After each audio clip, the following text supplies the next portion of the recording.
Hey guys, welcome to Life with Sonia. So, I've made, I made a bunch of peanut butter cookies. The youth, there's a youth retreat coming up, and so I don't go to the youth retreat because I'm no longer young, but I do bake for the youth retreat. So, I've put together some peanut butter cookies. And today this is going to be a quick video on how I do those. So I've got a little pan lined with parchment. My oven's on 375, and this is your friend. Trust me, it is your friend. Let me get a fork out. I'm gonna need a fork. So what I do is I make bigger cookies than. I don't like to have to, fiddle around with those little drop it off the spoon thing. Now, you can't get as many on the pan when you do that, but the scoop's a lifesaver, trust me. So I just scoop. I made a double batch. So I just scoop. I'll show you in a minute how to place those so they don't run together too bad. And so where are you guys? I mean, I'm in Florida. It is so scorching hot. I looked at the temperature last night, about 11:30, and it was still 82 degrees. So if you don't like the heat, don't come to Florida because it is flipping hot. Okay, so I'm going to try to show you how these are spread. So you don't put quite as many on as you would if you were baking the smaller ones. So I'm going to take this fork, dip it in a little flour, and I'm going to just make a crisscross. I'll show you that in a minute. When you're baking cookies this big, no matter if it's peanut butter, chocolate chip, I know you're all saying, why didn't you make the video while you were making it? Well, you guys always want to see me eat stuff, and I can't bake it and eat it all at the same time because, my phone, and I don't have a regular camera, my phone will not pause that long. It will pause, but not that long. Okay, here's what I've done. All right, can you see that okay? 375, and I have to look, hang on.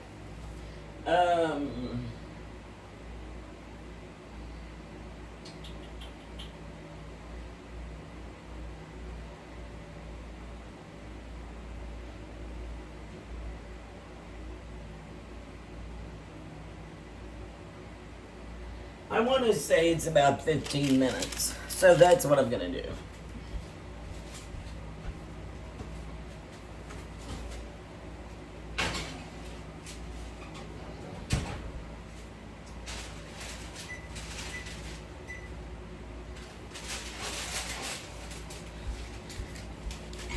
In my oven, I mean, I could put 2 layers in at once.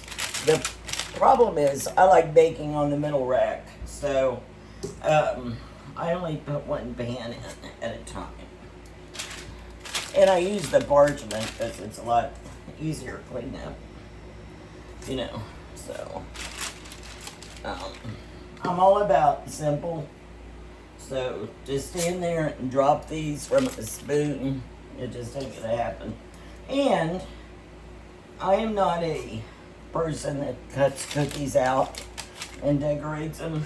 That's just not what I do. So I'm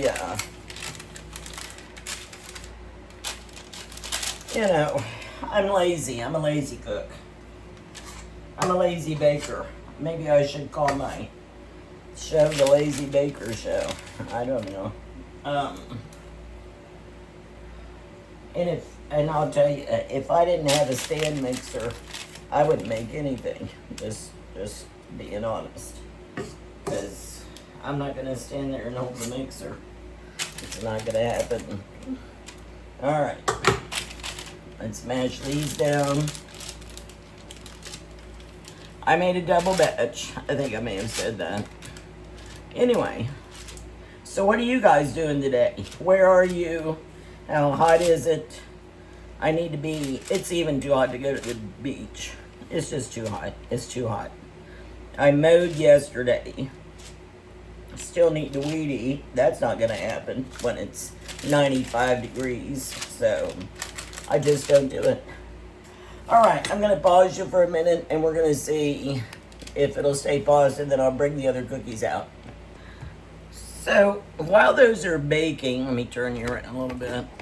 While those are baking, so let's talk a little bit about shopping. So when I shop, because I do a lot of baking, I have an account at BJ's, and Costco's getting ready to open up in a couple of weeks here. I think maybe another month. But I buy flour in the 12-pound bag. I buy sugar by the 25-pound bag, the granulated. I buy the brown sugar and confectioner's sugar in I think the bags are 64 ounces. I'm not one that I have to go to the grocery every time I'm going to make something. That drives me crazy. So to store the sugar, I just put it in quart jars. You just put a lid on it and screw it on. You know, like a canning jar. You don't have to vacuum seal it. Sugar's not going to go bad. Flour, I go through it too quickly for it to go bad, but I keep my flour in the freezer, which King Arthur actually recommends. So I don't know how you guys shop, but that's what I do. Still waiting on the cookies. I buy butter. The butter comes 4 1-pound things, 1-pound packages to a pack. That's just how I buy. That way, if I'm baking, I don't have to run to the store and, pick up stuff. There's nothing that irritates me more than running out of something that I need when I'm getting ready to make something. All right, that's my shopping tip. Hold on a minute. So I've got about 5 more minutes on those cookies. I'm going to show you what I ordered. I like to package things to make them look pretty. So I bought these cellophane bags, and I'm going to put everything in a tin. A foil thing. But I thought if I put them down in these bags with a pretty twist tie, that might make them look a little more presentable. The other thing is, pretty soon, we're doing a centennial, which somehow I got put in charge of, for the city of Colburn, a little town where I live. And so I'm going to put together some more of those baskets that you saw that I did before. I'm just trying to kill time so that this cookies will get done. Hang on one more minute. Okay, are you ready? See, they're really big. They're really big, and that's okay. Then they only have to eat one. Not several. So you just put them out to cool. Now, these came a little close. Don't get panicked. You just kind of cut it a little bit in between. Put it out there.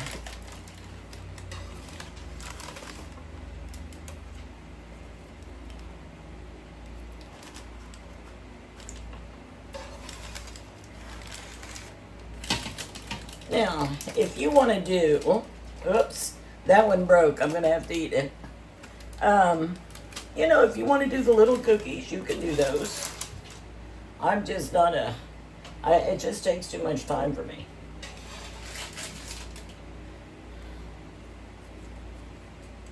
So I put the others in the oven.